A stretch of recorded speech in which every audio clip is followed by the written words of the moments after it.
वहाँ से गाड़ी से उतरते ही उन्होंने सीधे फायर किया। तो जैसे ही हम गाड़ी से उतरे तो मेरे साथ रामवीर निरंजन पंडित जी हम थे, तो उन्होंने सीधा फायर दिया तो हम बाल बचे। रामवीर के बिल्कुल जस्ट पास से गोली निकली और हमने गाड़ी के पीछे छुप करके और खेत की जो मेड़ है उसके पीछे छुप करके अपनी जान बचाई।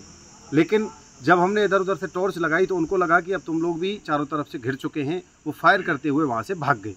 ये घटना आज सुबह करीब 2 बजे के आसपास कार्यकर्ताओं के माध्यम से फ़ोन पर सूचना मिली कि कामा और करमुका के बीच में कुछ गौतस्कर किसी गाय या नंदी का वध कर रहे हैं। जैसे ही सूचना मिली मैंने तुरंत प्रभाव से कामा थाना SHO को फ़ोन लगाया और फिर व्यक्तिगत जाकर के कामा थाने पर सूचना दी कि करमुका के जंगल में कुछ व्यक्ति गाय का वध कर रहे हैं। और मैं अपनी गाड़ी को लेकर के कुछ कार्यकर्ताओं को साथ लेकर के तुरंत प्रभाव से मौके पर पहुंचा।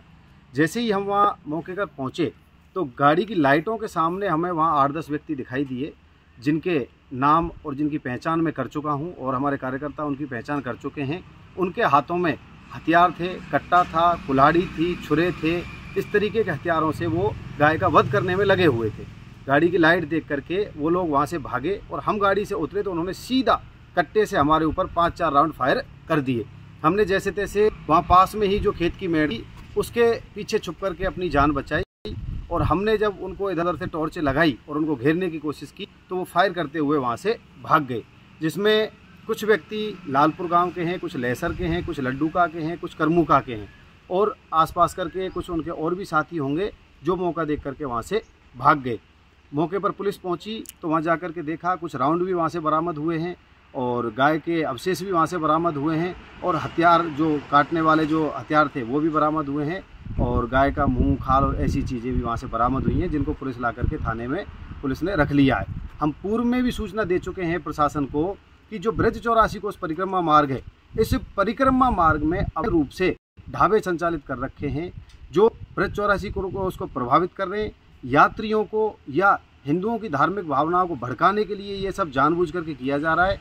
प्रशासन से आग्रह है कि ये जो ढाबों पर गाय का मांस सप्लाई हो रहा है या यहाँ से पैकेट बना करके और स्टेटों में हरियाणा, यूपी और दिल्ली के लिए जो भेजा जा रहा है, इसको तुरंत प्रभाव से बंद किया जाए। इन ढाबों को तुरंत प्रभाव से बंद किया जाए, वरना अब हम जल्द ही एक बड़ा आंदोलन इसके लिए करने को हम मजबूर होने वाले हैं। 2-4 दिन हम देख रहे हैं, या तो इन पर कार्रवाई हो जाए, अन्यथा फिर हम सबको मजबूर होकर के बजरंग दल, विश्व हिंदू परिषद और गौरक्षकों को मिलकर के या हिंदू समाज के सभी लोगों को मिलकर के इसमें एक बड़ा आंदोलन और बड़े एक धरने प्रदर्शन की रूपरेखा तैयार करनी पड़ेगी, जिसकी जिम्मेदारी पूर्णतः प्रशासन की। लोग कौन कौन थे, क्या नाम था और कौन कौन से ढाबे हैं, ऐसा कोई मालूम हुआ हो? ढाबे जो भी संचालित हैं, कोई हरियाणा के नाम से है, कोई अलीगढ़ मेवात के नाम से है, अन्य नाम से कई सारे ढाबे हैं जो हमने लिखित रूप से FIR में दे दिया। और व्यक्तियों की जो पहचान हुई है वो पहले भी एक आध वारदातों में देखे हैं क्या? कई लोग इनमें से जो पूर्व में 5-6 बार इस तरीके की वारदातों में आए, कोई रुमाल है, कोई जेकम है, कोई आपका 1-2 नाम और भी है, इस्माइल है और आपका शेरू है, ऐसे कई सारे नाम हैं जो हमने लिख करके दे दिए।